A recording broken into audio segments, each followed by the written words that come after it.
신앙의 동지 여러분, 안녕하십니까? 서정교회 최영선 목사입니다. 오늘 여러분과 함께 은혜를 나누고 싶은 말씀은 지난 시간에 이어서 아가서 8장 8절로 9절 말씀입니다. 제가 본문을 봉독해 드리겠습니다. 우리에게 있는 작은 누이는 아직도 유방이 없구나. 그가 청혼함을 받는 날에는 우리가 그를 위하여 무엇을 할꼬? 그가 성벽일진데 우리는 음망대를 그 위에 세울 것이요 그가 문일진데 우리는 백향목 판자로 두르리라. 오늘 말씀 제목은 지난 시간에 이어서 누이를 위해 할 일 두 번째 시간으로 말씀을 증거하도록 하겠습니다. 지난 시간에는 술라미 가정에 결혼한 형제들이 있고 아직 결혼하지 못한 작은 누이가 있는데, 그 작은 누이가 믿음으로 살아가려고 할 때, 즉 저가 성벽을 지을 때 신앙에 앞서간 형제들이, 결혼한 형제들이 그 작은 누이를 위해서 음망대를 세워주겠다는 그 말씀을 증거해 드렸습니다. 오늘은 두 번째 시간으로 또 이 신앙이 아직 어린 누이가 바른 신앙으로 살아가려고 할 때, 바른 신앙과 믿음으로 살아가려고 할 때 신앙이 앞서간 형제들이 작은 누이를 위해서 어떻게 해 주었는가, 그 역사적인 면과 그 속에 담겨 있는 계시적인 면에 대해서 한번 말씀을 지난 시간에 이어서 말씀을 한번 드려보겠습니다. 첫째, 성문에 앉은 작은 누이. 오늘 본문 9절이죠.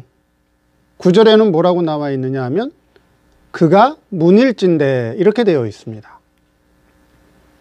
자, 신앙의 순수성을 지키고 하나님의 은혜로 바른 신앙생활을 하려는 이 작은 누이가 성문이라고 하는 것은, 그렇죠?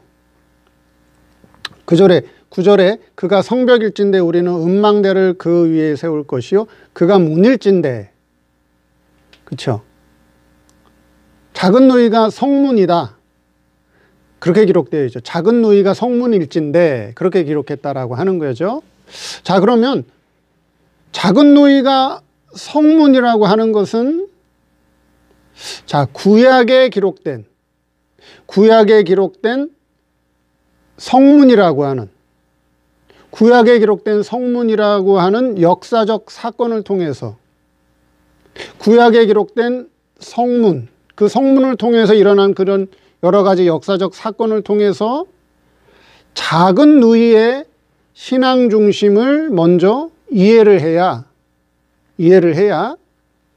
이 작은 누이가 나는 성문이다라고 하는 의미를 우리가 알 수 있다라고 하는 거예요. 그러니까 구약에 기록되어 있는 성문을 통해서 일어난 역사적 사건을 먼저 이해를 하면 지금 본문에서 이 신앙이 어린 작은 누이가 나는 성문입니다 라고 하는 이 말의 의미를 우리가 이해를 할 수 있다라고 하는 것입니다. 자, 그러면 이 작은 누이가 문이라고 하는 말은 역사적 사건을 찾아보니까 역사적으로 룻기서에 보면 보아스가 엘리멜렉의 기업을 물어주기 위해서, 여기 물어준다는 것은 엘리멜렉 가정의 그 기업을 이어주기 위해서, 그렇죠? 잇기 위해 베들레헴 성읍 장로 10명을 증인으로 청하여 성문 위에 앉은 그 사건과 맥을 같이 합니다. 예, 궤를 같이 한다는 거예요. 그럼 그게 어떤 사건이었느냐? 룻기서 4장 1절을 보면, 구약성경 룻기서 4장 1절에서 4절을 보면 제가 한번 읽어드리겠습니다. 자, 보아스가 성문에 올라가서 거기에 앉았더니 마침 보아스에 말하던 기업 물을 자가 지나는지라 보아스가 그에게 이르되 아무여 이리로 와서 앉으라. 그가 와서 앉음에 보아스가 성읍 장로 10인을 청하여 가로되 당신들은 여기 앉으라. 그들이 앉음에 보아스가 그 기업 물을 자에게 이르되 모압 지방에서 돌아온 나오미가 우리 형제 엘리멜렉의 소유지를 관할하므로 내가 여기에 앉은 자들과 내 백성의 장로들 앞에서 그것을 사라고 내게 고하여 알게 하려 하였노라. 내가 물으려면 물으려니와 내가 물으지 아니하려거든 내게 고하여 알게 하라. 내 다음은 나요 그 외에는 물을 자가 없느니라.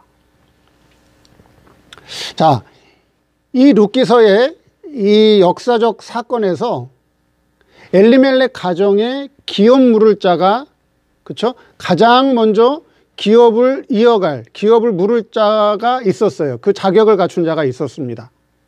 근데 뒤에 이제 성경을 더 읽어보면 이 기업 물을 자가 처음엔 좋다고 했다가 그것이 자기를 통해서 그 기업을 잇는 것이 아니라 엘리멜렉에서 온 엘리멜렉이 아니라 모압에서 나오미를 따라온 이방 여자 룻과 결혼한 다음에 그 룻을 통해서 낳은 자녀를 통해서 그 기업이 이어간다라고 되어 있단 말이죠. 그러니까 이 기업 물을 자가 나는 손해 날까 봐 싫다고 그랬어요. 이 기업 물을 자는 나는 물질에 손해가 날까 봐 그 기업을 무르지 않겠노라 그렇게 얘기합니다. 처음에 자기가 그 기업을 잇겠다고 얘기했다가 그 모압 여자 룻을 통해서 낳은 자식을 통해서 그 기업이 이어간다라고 하니까 난 그건 안 하겠다. 양보를 합니다. 누구에게? 보아스에게. 그래서 보아스가 그 기업을 잇는 일을 대신해요. 그래서 룻하고 결혼해서 룻을 통해서 아들을 낳고 그 아들을 통해서 기업을 잇게 되죠. 그게 역사적인 사건입니다.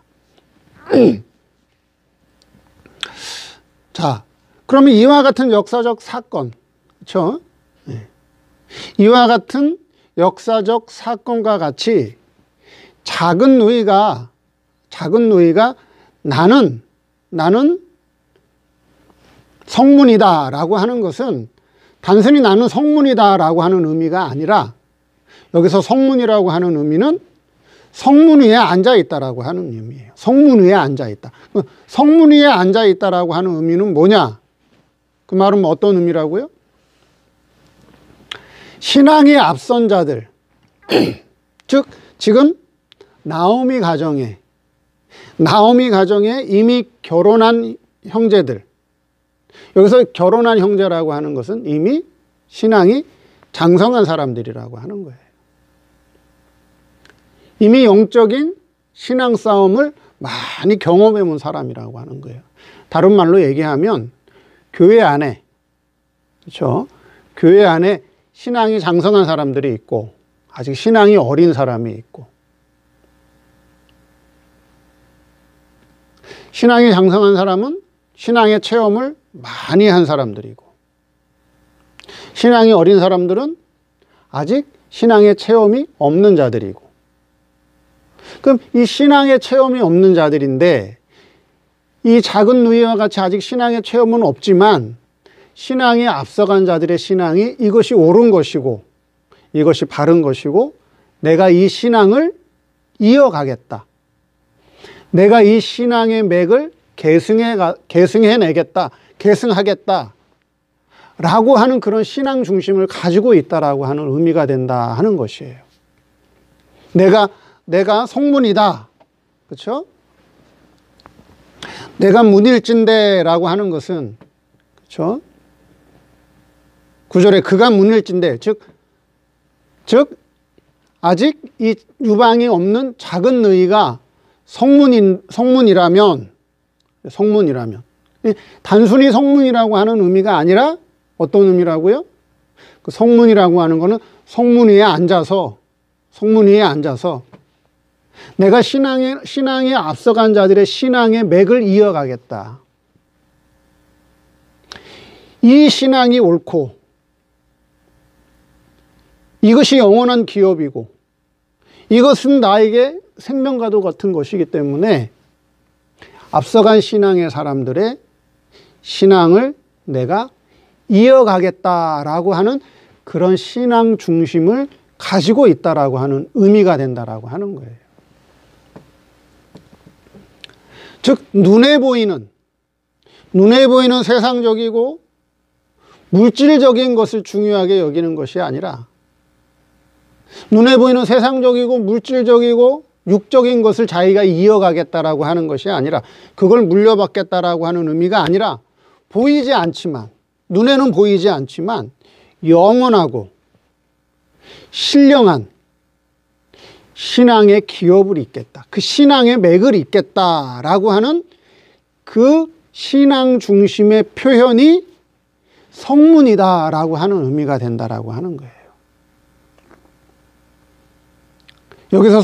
여기서 아직 유방이 없는 작은 누이가 나는 문일진데 나는 성문이다라고 하는 의미가 어떤 의미인지 아시겠죠? 네. 그 문이라고 하는 거는 이 작은 누이가 신앙 중심으로 살겠다는 중심이 있다는 거죠. 그렇죠? 왜? 9절에 작은 누이가 성벽을 쌓잖아요. 성벽을 쌓는단 말이에요. 그러니까 이 작은 누이는 신앙 중심으로 살아보겠다는 중심이 있단 말이에요. 신앙이 앞선 자들의 신앙을 따라가고 본받으려고 하는 좋은 중심이 있단 말이죠. 그럼 여기서 문이라고 하는 게 뭐냐? 그거는 성경에 구약에 기록된 성문의 역할을 통해서 그 성에서 어떤 일이 있었느냐, 그렇죠? 어떤 일이 있었느냐라고 하는 사건을 들고 와야 오늘 본문에서 작은 너희가 나는 문일진대 하는 그 의미가 해석이 된다라고 하는 거예요. 그래서 나는 성문이다 라고 하는 그 의미는 성문에 앉아 있다라고 하는 의미가 된다라고 하는 거예요. 그럼 성문에 왜 앉아 있느냐? 보아스와 같이, 그렇죠? 보아스와 같이 엘리멜렉의 가정의 기업을 내가 이어가겠다, 내가 잇겠다라고 하는 그 의미와 일맥상통한다는 거예요.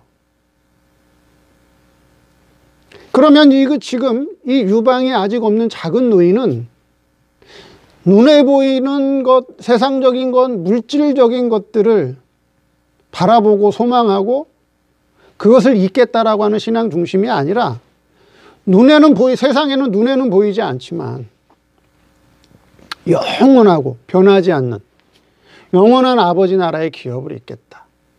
그 신앙을 잇겠다. 그 신앙을 계대하겠다라고 하는 그 신앙 중심의 표현이 바로 나는 성문이다. 그런 의미가 된다라고 하는 거예요. 어떤 의미인지 아시겠죠?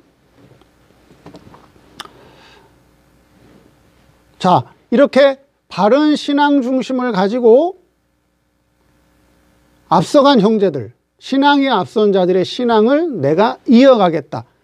그 신앙을 계대하겠다라고 하는 그 바른 신앙 중심을 가지고 있을 때 신앙에 앞서간 형제들이 뭐라고 했느냐? 두 번째, 백향목 판자로 둘러주겠다. 그럼 우리가 신앙에 앞선 이미 결혼한 신앙의 체험이 많은 형제들이 이 신앙이 어린 작은 너희를 위해서 무엇을 해주겠다고요? 백향목 판자로 둘러주겠다. 그렇게 말씀하고 있다는 거죠. 그럼 백향목은 어떤 나무죠? 여러분 성전을 지을 때 솔로몬이 성전을 지을 때 성전 짓는 나무 재료가 있는데 그게 바로 뭐예요? 백향목나무하고 잣나무예요. 잣나무. 백향목나무와 잣나무예요. 근데 오늘 본문에는 백향목이 나와요. 그럼 백향목은 뭘 상징하냐 하는 거죠. 백향목을 가지고 백향목을 베어다가 그 나무로 성전을 짓는 재료를 삼았는데 그 백향목이 상징하는 게 뭐냐 하는 것이죠. 고린도전서 3장 16절에 신약성경 고린도전서 3장 16절에 너희가, 즉 우리를 성도를 두고 하는 말이죠. 너희가 하나님의 성전인 것과 하나님의 성신이 너희 안에 거하시는 것을 알지 못하느냐. 우리 성도를 보고 성전이라고 그랬어요. 그러니까 이 육신 바디, 우리 몸을 가지고 성전이라고 하는 것이 아니라 하나님을 모시고 있는 우리 심령이 하나님을 모시고 있는 우리 심령이, 그렇죠? 우리의 심령이 성전이라고 하는 거예요. 구약에는 솔로몬 왕이 눈에 보이는 유형적인 예루살렘 성전을 지었고요. 구약에는 솔로몬 왕이 눈에 보이는 유형적인 예루살렘 성전을 백향목 나무와 잣나무를 가지고 예루살렘 성전을 지었다면, 오늘날 신약에서는 우리 성도들이 우리 심령이 하나님을 모시는 심령 성전인데, 이 심령 성전을 뭘로 지어가느냐? 백향목 나무로 짓는다는 거죠. 그러면, 그렇죠? 우리 성도들의 심령 성전을 백향목 나무로 지어간다. 그러면 우리 심령 성전을 백향목 나무로 짓는다. 그게 어떤 의미예요? 백향목이 상징하는 게 있단 말이죠. 그렇죠? 백향목이 상징하는 거. 백향목을 뭘 상징해요? 우리 심령 성전을 뭘로 지어가요? 성도들의 심령 성전을, 성도들의 아름다운 신앙 인격을, 성도들의 고상한 신앙 성품을 뭘로 지어가요? 하나님의 진리로 지어가는 거죠. 그렇죠? 세상 물질로, 세상의 돈으로, 물질로, 세상의 명예 권세로, 그렇죠? 우리 인격과 성품을 지어가는 게 아니에요. 성도들의 신앙 인격과, 아름다운 신앙 인격과 고상한 성도들의 신앙의 성품은 하나님의 진리로만이 지어가는 거예요. 진리로만이. 그럼 여기 백향목이라고 하는 거는 거룩한 진리를 상징하는 거예요. 그러면 백향목 판자로 둘러주겠다라고 하는 것은 지금 결혼한 형제들이 거룩한 진리로 살아온 생애가 아직 신앙이 어린 작은 누이에게 뭐가 되어주겠다? 방어벽이 되어주겠다. 그런 의미가 되는 거예요. 방어벽이 되어주겠다. 즉 저들이 진리로 살아온 생애가 증거가 되고 힘이 되어서 너를 지켜주고 보호해 주겠다라고 하는 그런 의미가 된다라고 하는 거예요. 교회 안에 신앙이 어린 성도에게 교회 안에 아직 신앙이 어린 성도에게 신앙이 앞선 자들이, 그렇죠? 신앙이 앞선 자들이 그들이 저들에게 증인이 되고 저들이 살아온 생애가 증거가 되고 힘이 되고 신앙이 어린 자들의 신앙을 지켜주는 이런 보호벽이 돼준다라고 하는 거예요. 보호벽. 그러니까 이렇게 신앙이 앞선 자들이 신앙이 어린 자들에게 보호벽이 돼주는, 그렇죠? 그런 신앙이 앞선 자들이 많은 교회가 있다면 그 교회는 복된 교회다 하는 거예요. 복된 교회다. 그 교회는 복된 교회라고 하는 거예요. 또 그 교회를 다니는 성도는 복된 성도다라고 하는 것이죠. 즉 신앙이 앞서간 성도들의 생애, 신앙이 앞서간 진리로 살아간 저들의 생애, 그렇죠? 체험적 생애가 아직 신앙이 어린 자들에게는 뭐가 되어준다고요? 신앙의 보호벽, 신앙의 방어벽이 되어주고 신앙의 울타리가 되어준다라고 하는 거예요. 저들을 지켜준다라고 하는 거예요. 자, 여러분들이 진리로 살아간 생애, 여러분들이 진리로 살아간 체험적 생애, 체험적 신앙을 어떻게 하는 거예요? 여러분 자녀들에게, 여러분 후배들에게 들려주는 거예요. 그걸 들려주는 거예요. 뭐 성경이 이렇고, 성경의 역사적 사건이 이렇고, 성경이 이렇고 하는 거는, 그쵸? 거리가 멀어요. 거리가 멀어. 아무래도. 뭐 이해는 될지언정, 성경이 이랬다, 성경이 저랬다 하는 건 물론 이해는 되지만, 나하고 거리가 좀 멀어요. 그러면 나와 가까운 사람이 부모가, 선배가, 형제가 자기가 진리로 살아왔던 실제 체험과 실제 신앙의 경험을 직접 들려주면 그것이 저들에게 뭐가 돼요? 교훈이 되는 거예요. 간접 교훈이 되는 거예요. 방어벽이 되는 거예요. 울타리가 되어주는 거예요. 야, 내가 신앙으로 안 살았더니, 내가 믿음으로 안 살았더니 하나님께서 날 징계하시더라. 하나님 날 징계하시더라. 사업도 망하고 건강도 나빠지고 여러 가지 일이 터지고, 그런데 그 가운데서도 또 믿음을 지켰더니, 또 신앙을 지켰더니 또 하나님께서 피할 길도 주시더라. 하나님께서 더 좋은 것, 영원히 변하지 않는 것 주시더라. 그런 신앙적 체험을 얘기해 주는 거예요. 내가 직접 경험한 것들을. 그렇죠? 그럼 저들에게 그게 뭐가 된다고요? 교훈이 되는 거예요. 울타리가 되는 거예요. 방어벽이 되는 거예요. 그러면 저들도 세상 살아가다 보면 여러 가지 일들을 경험하게 될 거예요. 어려운 문제도 만나게 되고, 힘든 일도 겪게 되고, 하나님한테 징계도 받을 것이고. 그러면 앞서간 선배들이 얘기해 줬던 거, 부모님이 얘기해 줬던 것들이 어때요? 생각이 날 거 아니에요. 아, 그럼 내가 여기서 믿음을 한번 써봐야겠구나. 여기서 내가 한번 신앙을 지켜봐야겠구나. 그렇죠? 그걸 말씀하는 거예요, 지금. 그걸 말씀하는 거예요.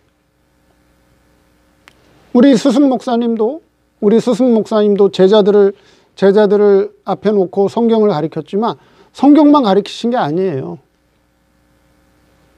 성경도 가르쳐 주셨지만은 또 뭘 말씀해 주셨어요? 당신이 지금까지 살아왔을 때 살아온 신앙의 경험담, 신앙의 체험담, 어려운 일을 겪고 힘든 일도 겪고 도저히 인간으로 감당할 수 없는 힘든 일을 겪었을 때 하나님께서 은혜를 베풀어 주시고 하나님 피할 길도 주시고 또 새로운 신앙의 세계를 깨닫게 해주시고 그런 걸 계속 우리에게 제자들에게 들려주셨어요. 그게 우리 제자들에게는 뭐가 돼요? 교훈이 되는 거예요. 상교훈이 되는 거예요. 그게 우리 신앙을 지켜주고 그것이 우리에게 신앙의 울타리가 되었다라고 하는 거예요. 우리가 해야 될 게 뭐하는 거예요? 우리도 마찬가지예요. 우리도 우리 자녀들에게, 우리도 우리를 따라오는 후배들에게, 교회 안에 신앙이 어린 자들에게 내가 체험했던 신앙의 체험들, 내가 경험했던 신앙의 경험들을 저들에게 들려주면 돼요. 그게 뭐라고요? 그게 백향목 판자로 둘러주는 거예요. 둘러주는 것이다 하는 거예요.